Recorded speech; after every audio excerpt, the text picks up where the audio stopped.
কংগ্ৰেছৰ সময়ত চৰকাৰী চাকৰি এটা পাবলৈ আমি দালালত টকা দিব লাগিছিলে আৰু টকা দিলেও যে চাকৰি পাম তাৰ কোনো গ্যাৰেণ্টি নাছিলে চাকৰি দিম বুলি 5 লাখ টকা ল'ব চাকৰিও নিদিব আৰু চাকৰি টকা কেইটা ঘূৰাই পাবলৈ 5 বছৰ এই দালাল বিলাকৰ ঘৰত আমি যোৱা আহা কৰি থাকিব লাগিছিল আজি কংগ্ৰেছৰ যিমান নেতাৰ ডাঙৰ ডাঙৰ ঘৰ আছে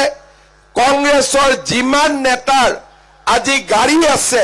এই গোটেইবিলাক সেই সময়ত চৰকাৰী চাকৰি দিম বুলি আমাৰ দুখীয়া মানুহৰ পৰা তোলা টকাৰে আজি তেওঁলোকে ডাঙৰ ঘৰ বনাইছিলে আজি তেওঁলোকে ডাঙৰ ডাঙৰ গাড়ী কিনিছিলে আমাৰ চৰকাৰ আহিলে প্ৰথমবাৰৰ বাবে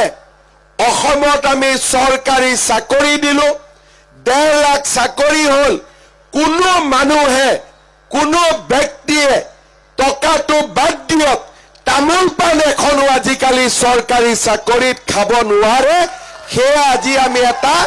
নিয়মলৈ পৰিৱৰ্তন কৰিলো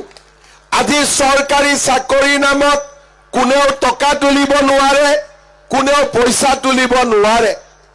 1.5 লাখ এজন দুজন নহয় 1.5 লাখ ল'ৰা ছোৱালীয়ে আমাৰ দিনত চাকৰি পালে